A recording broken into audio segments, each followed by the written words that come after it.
प्रत्येक व्यक्ति जीवन में सफलता पाना चाहता है। वो चाहता है कि उसको जीवन में अधिक से अधिक मान सम्मान मिले, यश कीर्ति मिले, सर्वत्र उसकी जय जयकार हो, उसका कुल, उसकी पीढ़ी उसके नाम से जानी जाए। लेकिन ऐसा कैसे संभव है और क्या ऐसी स्थितियां होती हैं जिससे कि ऐसा संभव हो पाता है? इन्हीं सब विषयों पर आज मैं आपसे चर्चा करूंगा। जय माइकी मित्रों, नेम फेम, मान सम्मान, कुल का सम्मान, पिता की कृपा, देव कृपा, सबका कारकत्व यदि कहीं पर जाकर मिलता है तो वो है सूर्य देवता। सूर्य नारायण एक ऐसे प्रत्यक्ष देवता हैं, एक ऐसे प्लैनेट हैं जिनको हम नंगी आंखों से देख सकते हैं। उसके अलावा हम चंद्रमा को देख सकते हैं, उसके अलावा हम किसी भी ग्रह को नंगी आंखों से नहीं देख सकते।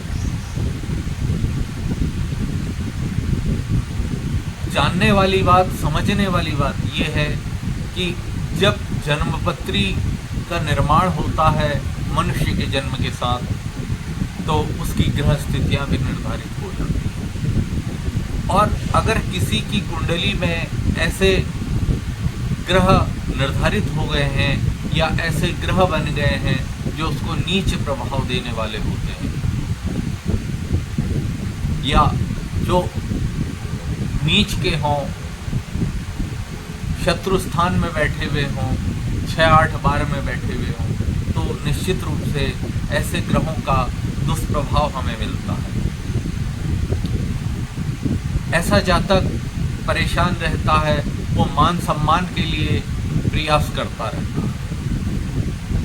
अब सवाल ये आता है, अगर ये स्थितियां हैं, जो स्थितियां निर्धारित हैं, तो फिर उसके लिए क्या किया जाए, उसके लिए टेंशन क्यों ली जाए? मैं पुनः आप लोगों को बोलना चाहूँगा, ज्योतिष is the combination of maths, science and geography. ज्योतिष विज्ञान, गणित और भूगोल का समन्वय है, और इस समन्वय के आधार पर ही हमारे महर्षियों ने ज्योतिषी गणनाएं की। ज्योतिषी गणनाओं के आधार पर उन्होंने भविष्यवाणियां की, और उन भविष्यवाणियों को करने का केवल एक ही आधार रहा, एक ही कारण रहा कि अगर हम किसी भी ग्रह की स्थिति को जान समझ लेंगे तो हम उसके नकारात्मक प्रभाव से बच पाएंगे। और यही मेरा भी उद्देश्य है। इसीलिए आज मैं आपको जो चीज़ बताने जा रहा हूँ, आज मैं आपको सूर्य ग्रह के संबंध में कुछ महत्वपूर्ण जानकारी देने जा रहा हूँ। सूर्य मेष राशि में उच्च का होता है और तुला राशि में नीच का होता है।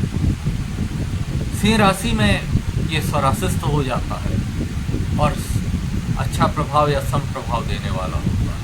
जबकि यदि किसी जातक की कुंडली में 6, 8 या 12वें भाव में सूर्य बैठा होगा, तो ये अपना नीच प्रभाव देगा, या कह लीजिए कि ये थोड़ा सा दुष्परिणाम देने वाला हो जाता है। अब सवाल ये उठता है कि अगर ऐसा दुष्परिणाम हमें किसी ग्रह के कारण या सूर्य के कारण हमें मिल रहा है, या सूर्य हमारा नीच का है, तो क्या ऐसा करें कि हम उस ग्रह के दुष्परिणाम से बच सकें? तो मैं आप लोगों को बताना चाहूँगा, जिन लोगों की कुंडली में, एक बार अपनी अपनी कुंडली उठाकर देखिएगा और उसमें देखिएगा आपका सूर्य कहाँ पर है और कितने डिग्री का है। 10 डिग्री में सूर्य उच्च का होता है मेष राशि में, और 10 डिग्री में ही सूर्य नीच का होता है तुला राशि में।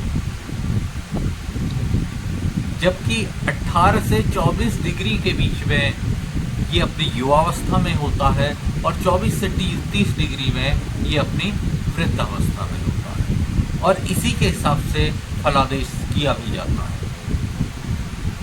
अगर ये सारी स्थितियां हैं, या आपको लगता है कि सूर्य उचित प्रभाव नहीं दे पा रहा है, तो क्या करना चाहिए? सबसे पहले ऐसे जातक को सूर्योदय से पहले उठ जाना चाहिए और सुबह स्नान करके सूर्य को अर्घ देना चाहिए। लेकिन अर्घ देते हुए एक सावधानी रखनी बहुत ज़्यादा आवश्यक होगी। सावधानी क्या है कि सूर्य को जो अर्घ दिया जाएगा वो लाल चंदन से दिया जाएगा, रोली से नहीं दिया जाएगा। अब आप कहेंगे कि रोली से और चंदन में होती तो दोनों लाल हैं, अंतर क्या है? रोली एसिडिक होती है, अम्लीय होती है, जबकि लाल चंदन एल्कलाइन होता है, क्षारीय होता है। और सूर्य में अपना जो प्रभाव होता है वो अम्लीयता लिए हुए होता है, और इसीलिए लाल चंदन से दिया हुआ अर्घ्य जातक को शांति देने वाला या कार्य सिद्ध करने वाला होगा। इसी प्रकार जब सूर्य को अर्घ दिया जाए तो एक सावधानी और रखिए, नंगी भूमि में खड़े होकर अर्घ बिल्कुल मत दीजिए। आपने जो अर्घ देना है नीचे से आसन बिछा लीजिए और आगे तांबे का पात्र रख लीजिए और तांबे के पात्र से या स्टील के पात्र से तांबे के पात्र में अर्घ दिया कीजिए, या दूर्वा में भी आप अर्घ दे सकते हैं, तुलसी में अर्घ भूल कर भी ना।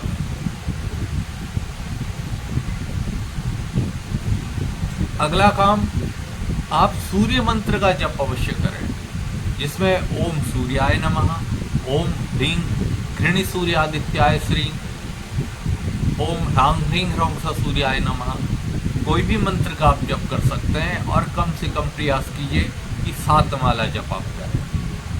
सूर्य की नकारात्मक स्थितियों से छुटकारा पाने में आपको बड़ी मदद करेगी। आपने दूसरा महत्वपूर्ण कार्य ये करना है,